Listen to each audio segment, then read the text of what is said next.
fa wannan wani yaro ne karamin yaro ya sa an ci Najeriya inna lillahi wa inna na rantsi da Allah wannan iskanci ɗan fito wai an ci Najeriya Allah Allah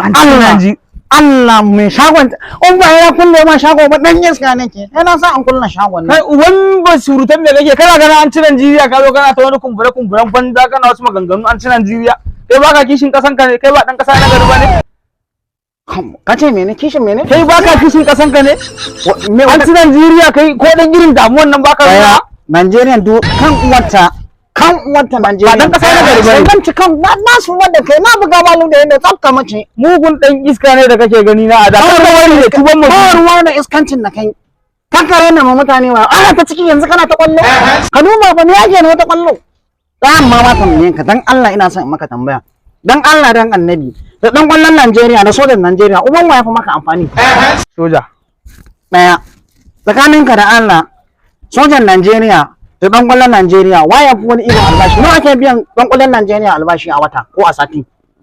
dan kwallon Najeriya a duk wata akwai wanda yake diban 30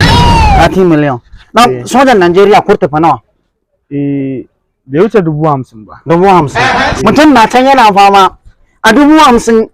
maman shi baban shi dangin shi yan uwan shi a nan zai ci na kan shi da a 50,000 an bar shi a daji ya kara rayuwarka ya kara dukiyarka yana can daji da bindiga ka duba wata magana da kake kana magana wata kwallon Najeriya idan za a tara sojojin nan suka fita sojan sama da na ƙasa na wannan shekarar bai kai duka a tattara albashin su bai kai kuɗin ɗan kwallon Najeriya na wata 5 ba ko ya kai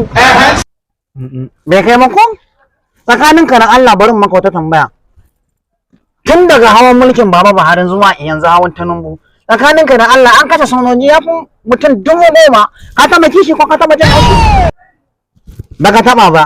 ɗayan kenan baka ci kan uwanka kai abin kashewa ne alkur'an ba abin kyalewa ba Allah kai abin kashewa ne tsaya in ƙara maka wata tambaya mata nawa ne ka sani a wannan halin da Tinubu ya hau an ƙara kuɗin abinci suka koma bara suna cewa a taimaka masa suna so su ciyar da yaran su ka taba jin haushi ko abin ya dame ka abin bai dame ka ba saboda kai ciyar da kai ake ubanka ya tara maka ko ni kenan dan Allah bari ƙara maka ta tambaya an ƙara kuɗin shinkafa yanzu ya fi ƙarfin talaka tsakaninka da Allah tun da aka ƙara ka taɓa jin haushi ko abin ya dame ka baka ji haushi ba sai kishin ƙwallo ko an ƙara kuɗin shinkafa da taliya duka baka ji haushi ba ina zuwa ɗan jira na abokina Allah na san me zan mai wannan abin kashewa ne ba abin ƙyalewa ba jira ne ina zuwa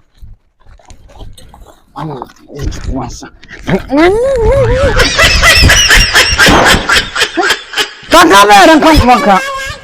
ka kama yaran ka ga yadda ake ba kishin kasar ka kake ba sai ka tsaya kashe ka a kasar ka kan kashe ka akan kishin kasar ka